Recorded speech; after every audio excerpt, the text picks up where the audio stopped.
Speaker Tillis, what do you think about a special commission to investigate Representative LaRoque's possible ethics issues that was called for by Speaker Hackney? We just got the letter today. We're crafting a response. We'll have the Legislative Committee on Ethics take a look at it, determine whether or not it's in their purview, and then act on that. That's the typical process you would go through in this process, and we'll wait and hear back from them, and then I'll make a decision after I've heard from them. So you will refer it to the Ethics Committee for a decision? What we've done is the letter has come before us. I met with staff. I told them to determine whether or not they think it's already within their purview. It's very similar to an investigation occurred a year or two ago when a request was made. First find out if it falls within their purview. If not, then we need to determine what action, if any, we'll take. Are you planning to take any action to cap the gas tax next week?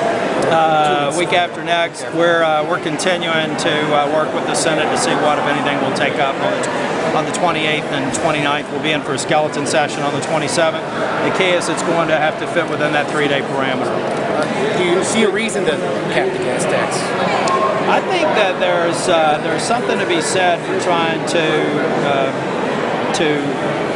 stabilize that environment. If you think about it, the gas tax has gone up and down once every 6 months, and that's very destabilizing. So we're trying to take a look at other ways where we can still make sure we have enough funding for roads, but provide a little bit more certainty other than what we're having right now.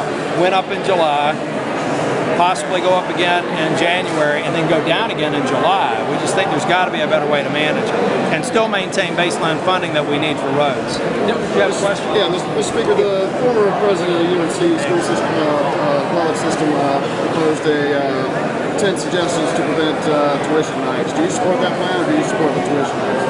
We're continuing to meet. I'm meeting with some Board of Governors this week. We're continuing to meet with them. We're looking for recommendations from the Board of Governors and the Chancellors. I met with Chancellor out in App State earlier this week. I think that they need to come around a consensus of that strategy, then we'll act on that. So you do support or you don't support?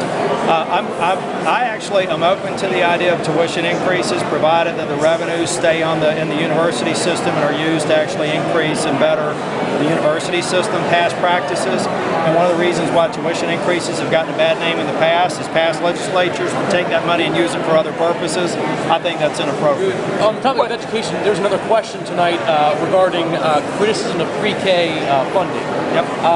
How are you responding to people that are still upset with the lack of funding for education, not just in pre-K, but all basic public schools? We're trying to find ways that we better use the money that we have. We're trying to find ways to drive out waste that we know exists, and we're trying to find ways to provide more money for classroom funding. But we had a fiscal crisis unlike anybody alive in the legislature seen before. We had to deal with the reality that we simply had $3 billion less this year to spend than the prior 2 years. Will you be dealing with Judge Manning's order? We don't anticipate that on the 28th. What do you make of the jobs report that showed only about 1,600 state employees lost their jobs from the state budget? I know that kind of goes to a point you've mentioned before. Do you think that's the true number? Well, you know, unlike the opposition, which tries to find the largest number and use that to build their case, I'm not gonna put any less stock in that individual number. We're trying to find whether it's 1,600 or 2,600. What we're really trying to do is come up with the facts, and we've got to do that in 2 phases. One, we'll be using the 20-day enrollment numbers for some of the certified staff, and then we'll be using numbers that I'm told by staff will take, or DPI will take until January to get for uncertified staff, and we'll use this interim information we saw in committee today. But clearly, the 20,000, 30,000 numbers that have been used by opponents of our budget are way off, and really puts the credibility of those folks in question. We try to get to the facts. We're going to work on factual numbers. You mentioned fracking and the bipartisan trip going Sunday, and asked them to meet with environmentalists. Only Republicans are going on that trip, and they're not meeting with any environmentalists. Well, actually, you may want to, your information may be more current than mine, but at the time that I spoke with Representative Hager, at least 3 Democrat members had been invited to attend. As of last Saturday, they had not planned to meet with any environmental organizations or their Department of Environment or Commerce, and I'd requested that they try and get that teed up. It's a very important part of the process. I don't want to go and just go out into the fields. That makes sense. But I'd also like to talk to the people who are responsible for the regulatory environment and the watchdog groups to give me documented examples versus, a lot of the rhetoric that you find on the internet.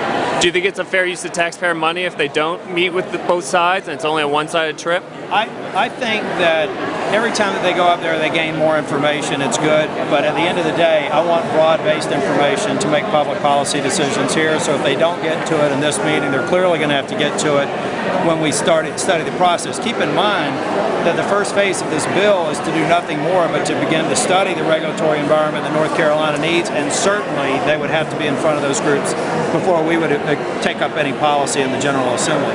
This is just the first step. And it's irrational to me to understand, or it seems to be an irrational position that says let's at least not do the detailed work so that we can come up and see if we've got a policy that the majority of the legislature would support and ideally the governor would support. I need clarification on one more thing you mentioned.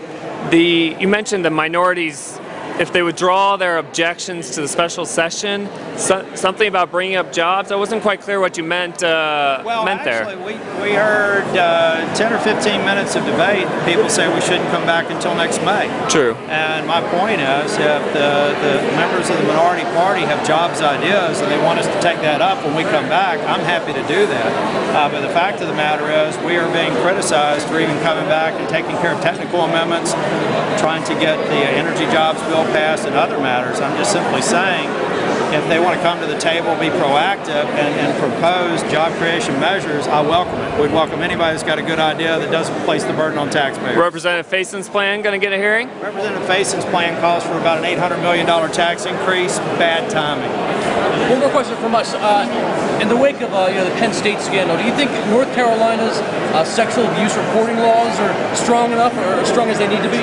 You know, we'll look at that. We don't want a knee-jerk reaction to something that happened up in Pennsylvania, but it does raise the question. It is something that we should look at. And really, you know, when you look at what happened in Pennsylvania, where there's some systemic problems there that could have been addressed through good public policy reporting, clarifying, and they've mentioned that as one of the things they need to look at. That's certainly something we can look at when we come back in the short session. There's a lot of states looking, to evaluate their own policies because of it. Well, I think that's right. I think there may be members that will look at it in the interim, but it would certainly not be something we take up before next May. On that point, the legislature passed a bill that took away the mandatory reporting for principals. So how does that jibe with your concerns about making sure those are tough enough here in North Carolina? Well, I think a part of what we've done with the mandatory reporting for principals and some of the other reporting is seeing if we're really adding value.